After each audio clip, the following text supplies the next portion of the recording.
Jambo la kwanza la kuanza nalo ni kumshukuru Mwenyezi Mungu kwanza kwa kutuamsha salama sisi wote ambao tuko hapa na wengine ambao sasa hivi hapo Menyata hapo, na wengine ambao wanaofuatilia mkutano huu mubashara kupitia vyombo mbalimbali vya habari. Jambo la kwanza tunamshukuru sana Mwenyezi Mungu kwa uhai na afya njema. Lakini jambo la pili, sisi kama klabu ya Young Africans tunamshukuru sana Mwenyezi Mungu mwingi wa rehema kwa kutujalia mafanikio ya kupata ubingwa wa ligi kuu ya NBC kwa msimu 2024-25. Namshukuru sana Mwenyezi Mungu kwa sababu tulianza naye msimu pamoja, tukawa naye katikati kwa maombi na sala nyingi, na tumefika mwisho, tumefika naye Mwenyezi Mungu na ametuongoza kwa kutujibu katika yale ambao tulikuwa tukimuomba. Ambao tulimuomba msimu huu kwa upande wa ligi kuu ya NBC, tunasema asante kwa sababu tayari kombe hili hapa la ligi kuu ya NBC lipo kwenye mikono ya Young African Sports Club, ikiwa ni mara ya 4 mfululizo. Kwa tafsiri nyepesi ni kwamba mtoto aliyeanza form 4, alianza form 1, aliyeanza form 1 ameshamaliza form 4 akiwa anaiona Yanga ikiwa mabingwa wa ligi kuu ya NBC. Yaani kijana yoyote ambaye alianza form 1 amesoma form 2, form 3 na form 4, kwenye macho yake anapoulizwa mpira, Tanzania anaiona Yanga ikichukua hili kombe kwa miaka 4 mfululizo. Hili jambo la kumshukuru sana Mwenyezi Mungu. Lakini jambo la pili ni kutoa shukrani zetu za dhati kwa Mheshimiwa Rais wa Jamhuri ya Muungano wa Tanzania, Daktari Samia Suluhu Hassan. Mnaweza mkaa mnajiuliza kwa nini tumemweka namba 2 Mheshimiwa Rais na kumpa shukrani. Baada ya Mwenyezi Mungu tunasema tumshukuru Mheshimiwa Rais kwa sababu kitendo cha taifa letu la Tanzania, amani kutawala, uungwana kuwepo, utulivu kushamiri, umefanya mchezo wa mpira wa miguu unachezwa kwa mafanikio makubwa. Na sisi katika kipindi hiki cha Mheshimiwa Samia akiwa analiongoza taifa letu, kama club tumepata bahati ya kuwa na mafanikio mengi. Kwa tunaamini utulivu wa taifa letu, usalama ambao unapatikana ni chachu ya mafanikio ya kimpira kwenye nchi yetu, lakini pia kwa klabu yetu ya Young Africa. Kwa hiyo tunamshukuru sana Mheshimiwa Rais kwa sababu mambo yangekuwa hayakaliki hapa Tanzania, leo hii ubingwa huu wa NBC tusingekuwa nao hapa klabuni. Lakini mambo yanakwenda salama, nchi imetulia, nchi ina furaha, na ndio wananchi tunafanya kazi yetu kwenye pitch kupambana kupata matokeo mazuri. Kwa hiyo hili kombe pia ni zawadi kwa Mheshimiwa Rais wa Jamhuri ya Muungano wa Tanzania, Daktari Samia Suluhu Hassan. Tunajua yuko na ratiba nyingi kwa ajili ya kuijenga nchi yetu ya Tanzania, lakini tumuombe mama yetu wakati ambao atapata muda wa ziada wa kupumzika, basi klabu hii itakuwa tayari kuipeleka zawadi hii akaishuhudie Mheshimiwa Rais kwamba bana, kazi nzuri unayoifanya kwenye kujenga taifa letu upande huu wa michezo, matunda yake ndio kama haya ambayo klabu ya Young Africans tunayapata. La tatu ni kuwashukuru wanachama, mashabiki na wapenzi wa klabu yetu ya Yanga. Huu msimu mpaka tumefika mwisho, tumepitia mengi sana kama Young Africa. Mpaka tumefika mwisho, leo hii tumeketi hapa, tuna ubingwa wetu, tunajipongeza, tumepitia mengi sana kama Young Africa. Lakini siri yetu ya mafanikio, licha ya chombo kupigwa sana na mawimbi katikati kwenye safari, siri yetu ya mafanikio ni umoja, mshikamano na upendo kati yetu. hata katika nyakati ambazo chombo kinayumba, bado Yanga tulibakia pamoja, na manahodha ambao tuliwapa dhamana ya kuongoza chombo chetu tuliendelea kuwaamini kwamba watatuvusha kwenye hicho cha kipindi kigumu, na alhamdulillah tumevuka hizo nyakati ngumu, tumezivuka, na leo tumefika mwisho wa safari ya ligi kuu tukiwa mabingwa wa ligi kuu ya NBC. Kwa hiyo niwapongeze sana wanachama wote, tena kuanzia kwenye viongozi wetu wote wa kanda, viongozi wetu wote wa matawi, waratibu wetu wa mikoa, wanachama, mashabiki, matawi yetu yote. Kwa niaba ya uongozi wa klabu yetu ya Yanga tunasema asante sana kwa umoja, upendo na mshikamano ambao mmeuonyesha msimu huu. Baadaye kidogo hapo nitaingia ndani kidogo kueleza kwa nini nawaambia katikati ya safari chombo kilikuwa kinapigwa na mawimbi, kinayumba namna hii, lakini bado tulisalia kuwa imara na upendo na tukavuka, na leo tunasimama kama championi wa ligi kuu ya Tanzania kwa mara ya 4 mfululizo. Shukrani ya kipekee iende pia kwa benchi letu la ufundi, kwa wachezaji wetu, kwa kazi nzuri ambao wameifanya msimu huu kuhakikisha wanavuja jasho, na ilipostahili damu kumwagika walimwaga, kwa sababu waliumia, walihatarisha usalama wao kwa ajili ya kuhakikisha wana Yanga tunapata furaha.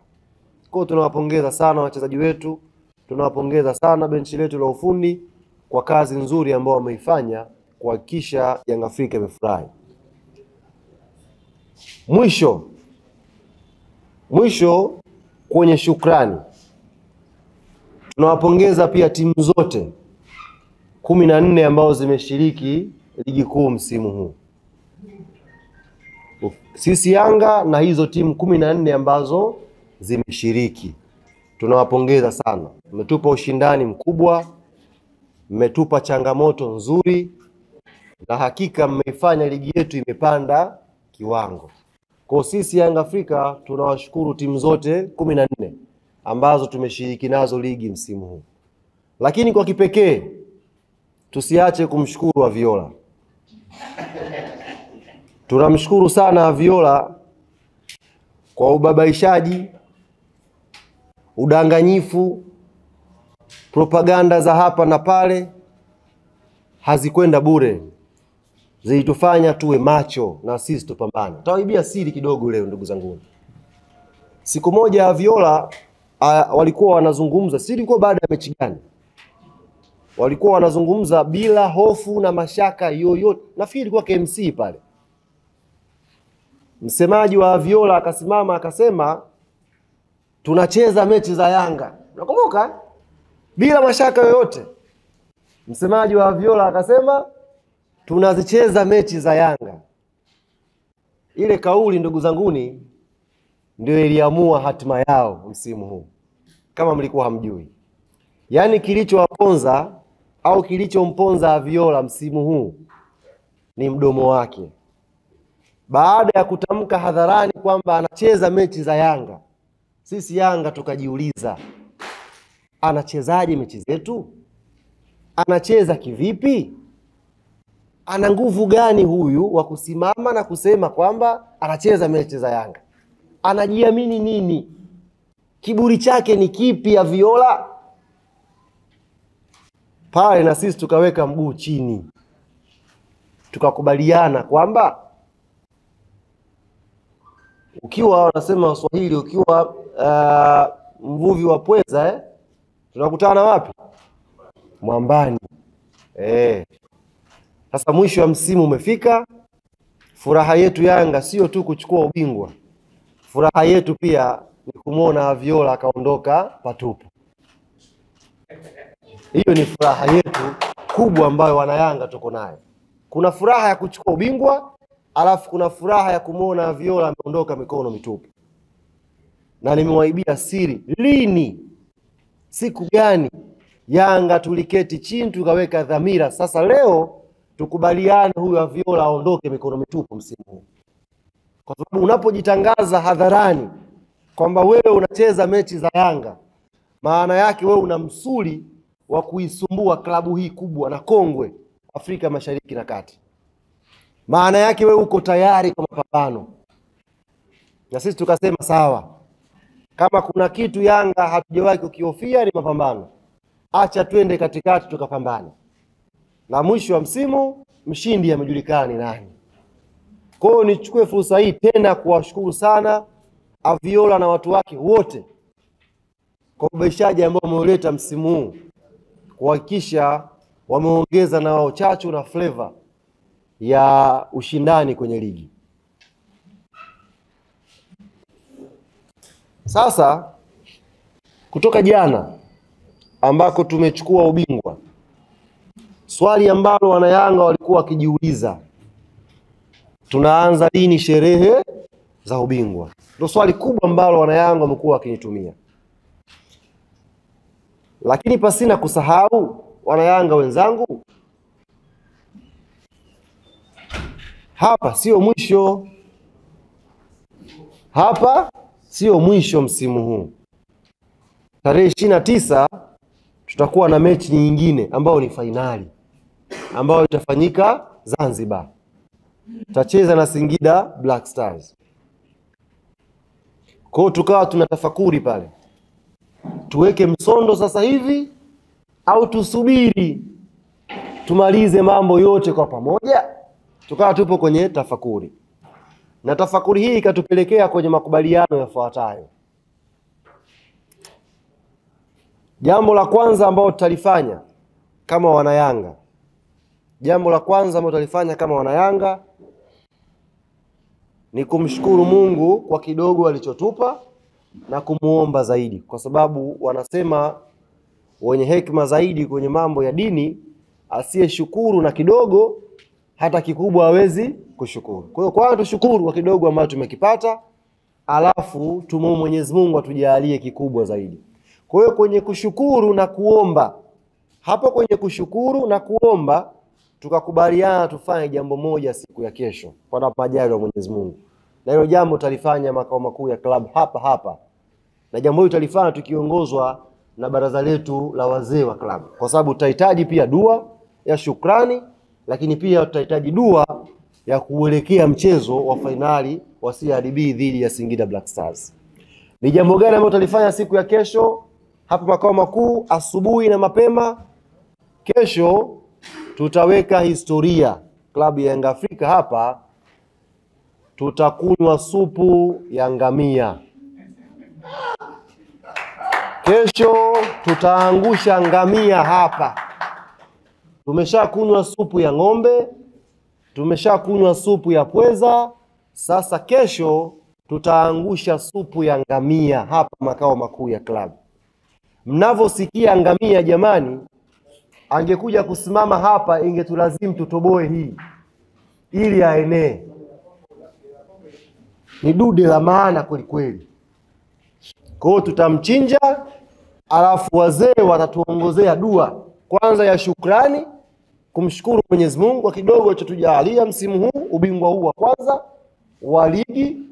Lakini la pili, tumuombe sasa Mwenyezi Mungu atupeleke sasa kwenye maandalizi ya sherehe kubwa ya kutwaa uchampioni wa ligi kuu na CRDB kwa jumla. Sisi tumeelewana vizuri hapo eh? Kwa hiyo kesho kuna shughuli mbili zitafanyika.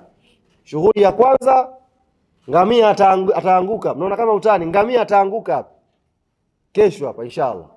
Alafu tutafanya dua kumshukuru Mwenyezi Mungu kwa mafanikio haya, alafu tutakwenda kuomba dua Mwenyezi Mungu atujalie tukauchukue na ubingwa mwingine kule Zanzibar.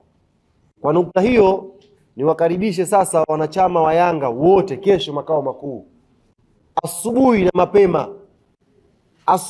mapema saa 1 tu hapa yaumul Jumaa kesho. Hapa mapema tuwe hapa wote wanachama wa Yanga ambao mtanisikia, tuje tunywe supu ya ngamia jamani. Ngamia na utamu wake. Tuje tunywe supu ya ngamia kesho hapa makao makuu ya club. Leo waandishi ambao mtapata nafasi tutaongozana na nyie mkashuhudie ngamia wetu na maandalizi yake ya kuchinjwa. Wewe ngamia achinjwi tu hivi hivi kama unataka kuchinja kuku. Ngamia na maandalizi yake. Pigwe dua kidogo mpaka akae chini ndo kisu kiingie.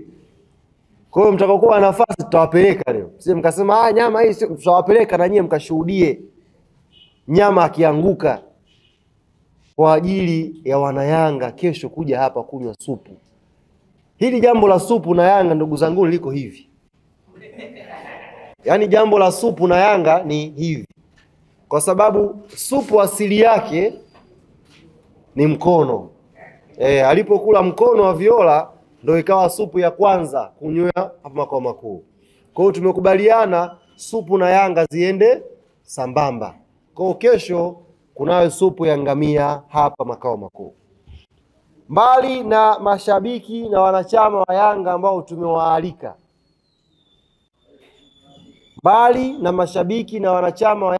tumewaalika. Tunafahamu ndugu zetu sasa hivi wapo kwenye msongo wa mawazo.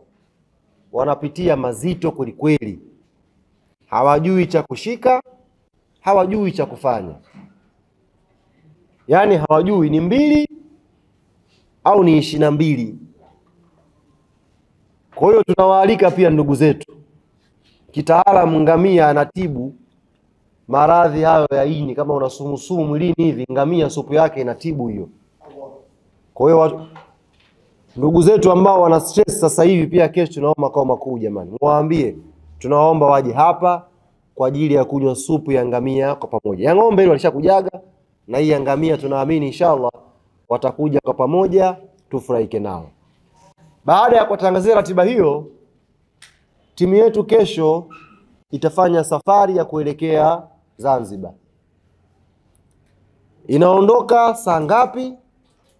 Inaondoka vipi? Mimi mwenyewe sijui. Na huo ni utaratibu wa michezo mikubwa kama hiyo. Kwa hiyo katika hilo pia mtaniwia radhi ndugu zangu waandishi wa habari. Tukutaneni wapi? Zanzibar. Kini Yanga itaondoka kesho kuelekea Zanzibar. Inaondoka usafiri gani? Muda gani? Njia gani? Mimi mwenyewe sijui. Yanga itakuwa iko Zanzibar. Maana sasa tumekuwa tunafuatafuatwa sana sasa hivi. Watu wamekuwa wakitegea hizi press zangu hizi. Mtu anatega kusikiliza hapa na mambo yake pembeni. Kasema saa ngapi? Saa 6. Sasa wewe vipi? Sijui. Tunaondoka saa ngapi? Tunaondoka na nini na tunaelekea vipi huko Zanzibar. Lakini najua Yanga itakuwa Zanzibar siku ya kesho inshallah kuanza maandalizi ya mchezo huo wa finali.